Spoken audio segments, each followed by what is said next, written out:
বাগানে।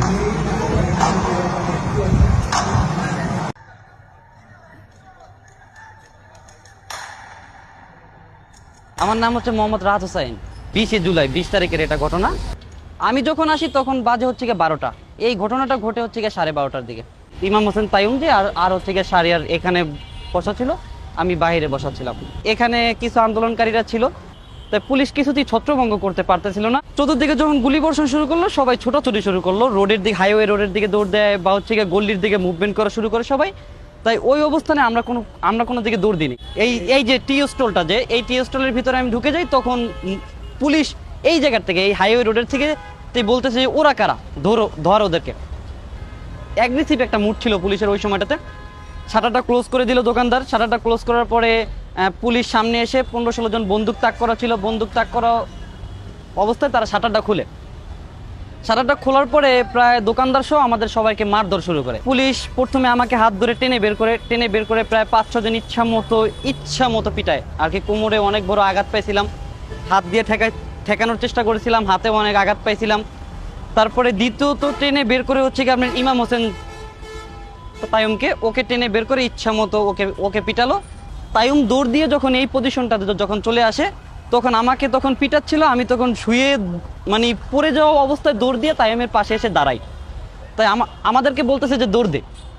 একটা খারাপ ভাষায় বকা দিয়ে সে বলতেছে যে দৌড় দে। দৌড় দেওয়া অবস্থায় তাইম যখন 2-3 কদম যখন দিয়ে দেয়, ওই অবস্থায় তাকে পিছন থেকে শ্যুট করা হয়। একটা শ্যুট করে তার পায়ে, আর একটা শ্যুট করে তার কোমরের নিচ থেকে। মানে কোমরের নিচে যেই লাইভ বুলেটটা যে করে, ওই বুলেটটা ছিদ্র হয়ে তার সামনে দিয়ে বের হয়ে যায়। ওই অবস্থানেই সে পিছন থেকে পড়ে যাওয়ার চেষ্টা করে। ও যাতে পড়ে না যায়, ওই অবস্থাতেই আমি তাকে পিছন থেকে ধরি। তাই আমি ভাবছিলাম পুলিশ তাকে যেহেতু ধরতি, পুলিশ আমাকে সুযোগ দেবে তাকে বাঁচানোর জন্য বা হচ্ছে নিয়ে যাওয়ার জন্য, কিন্তু পুলিশ ওই সময়টাতে অজস্রভাবে গুলি করে।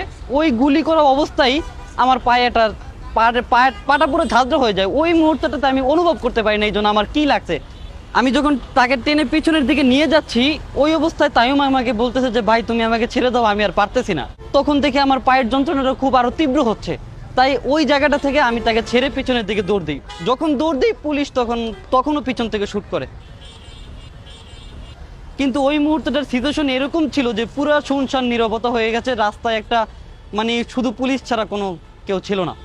মানে কেউ যে রাস্তায় এসে যে তাকে যে নিয়ে যাবে ওইরকম সাহস কারো ছিল না আর কি। বিভিন্ন জনের সাথে কন্ট্যাক্ট করে জানতে পারি যখন তাইম এখানে পড়া ছিল, এই যে টি স্টলের যে দোকানদারটা ছিল বা হচ্ছে গিয়ে ওর সাথে যে ওর ক্লাসমেট ফ্রেন্ড ছিল শাহরিয়ার, ওকে তোলার চেষ্টা করছে, সেটাও সে পারে নাই। তারপরে পুলিশ তাদেরকে বলছে যখন তোমার জান নিয়ে তুমি ফিরে যাও, ওকে আমরা দেখতেছি। আমি যতটুকু শুনছি তাকে যাত্রাবাড়ি থানায় নিয়ে যাওয়া হয়। যাত্রাবাড়ি থানায় নিয়ে যাওয়ার সময় সে মনে হয় মারা যায়। ওই মারা যাওয়ার অবস্থায় তাকে ঢাকা মেডিকেলের মর্গে নিয়ে ফালাই রাখে। আমি ওই দিনকে তাইমকে ধরার মূল কারণ আমি চিন্তা করছিলাম যে হয়তোবা সে আমার অত আন্তরিক বন্ধুত্ব নাও হতে পারে। এই জায়গাটাতে যদি আমার ভাই হইতো, সেই ক্ষেত্রে কি আমি তাকে ছেড়ে চলে যেতে পারতাম কিনা। তাই ওই জায়গাটা থেকেই ধরা। আর আমি যখন তাকে ধরি, তখন আমি ধরেই নিয়েছি যেন আমরা দুইজনে একসাথে মারা যাব, বা যদি বাঁচি তাহলে আমি তাকে নিয়েই বাঁচবো। ওইরকম মন মানসিকতা নিয়ে আমি তৈরি ছিলাম। আমার ট্যাক্সের টাকা হচ্ছে গিয়ে সরকারি পুলিশের বেতন। ওই বুলেট যখন আমার বডিতে লাগে বা আমার ভাইয়ের বুকে লাগে, সেই ক্ষেত্রে আমাদের আর কিছু বলার থাকে না। আমিও তো গুলিটা খাইছি। তাই ওই জায়গায় যদি একই শটগান থেকে কিন্তু গুলিগুলো করা হয়, আমার যতটুকু ধারণা আর কি।